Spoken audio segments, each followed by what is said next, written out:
Mark chapter 8. In those days, the multitude being very great and having nothing to eat, Jesus called his disciples to him and said to them, I have compassion on the multitude, because they have now continued with me 3 days and have nothing to eat. And if they send them away hungry to their own houses, they will faint on the way, for some of them have come from afar. Then his disciples answered him, How can one satisfy these people with bread here in the wilderness? He asked them, How many loaves do you have? And they said, 7. So he commanded the multitude to sit down on the ground. And he took the 7 loaves and gave thanks, broke them and gave them to his disciples to set before them. And they set them before the multitude. They also had a few small fish, and having blessed them, he said to set them also before them. So they ate and were filled, and they took up 7 large baskets of leftover fragments. Now those who had eaten were about 4,000, and he sent them away, immediately got into the boat with his disciples, and came to the region of Dalmanutha.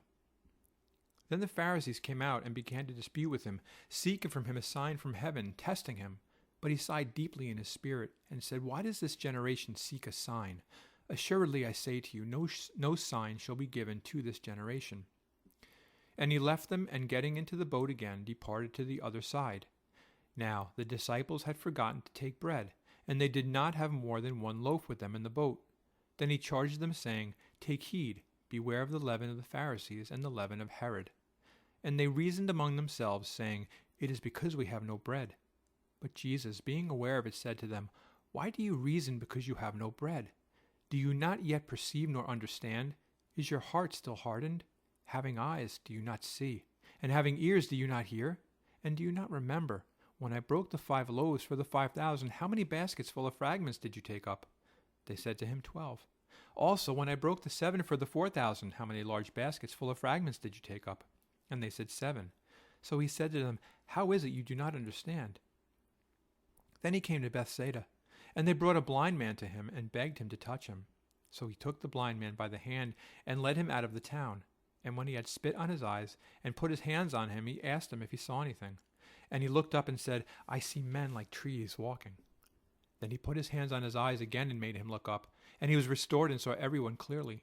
Then he sent him away to his house, saying, Neither go into the town nor tell anyone in the town. Now Jesus and his disciples went out to the towns of Caesarea Philippi. And on the road he asked his disciples, saying to them, Who do men say that I am? So they answered, John the Baptist, but some say Elijah, and others one of the prophets. He said to them, But who do you say that I am? Peter answered and said to him, You are the Christ. Then he strictly warned them that they should tell no one about him. And he began to teach them that the Son of Man must suffer many things and be rejected by the elders and chief priests and scribes and be killed, and after 3 days rise again. He spoke this word openly. Then Peter took him aside and began to rebuke him. But when he had turned around and looked at his disciples, he rebuked Peter, saying, Get behind me, Satan, for you are not mindful of the things of God, but of the things of men. When he had called the people to himself with his disciples also, he said to them, Whoever desires to come after me, let him deny himself and take up his cross and follow me. For whoever desires to save his life will lose it, but whoever loses his life for my sake and the gospel's will save it. For what will it profit a man if he gains the whole world and loses his own soul? Or what will a man give in exchange for his soul? For whoever is ashamed of me and my words in this adulterous and sinful generation, of him the Son of Man also will be ashamed when he comes in the glory of his Father with the holy angels.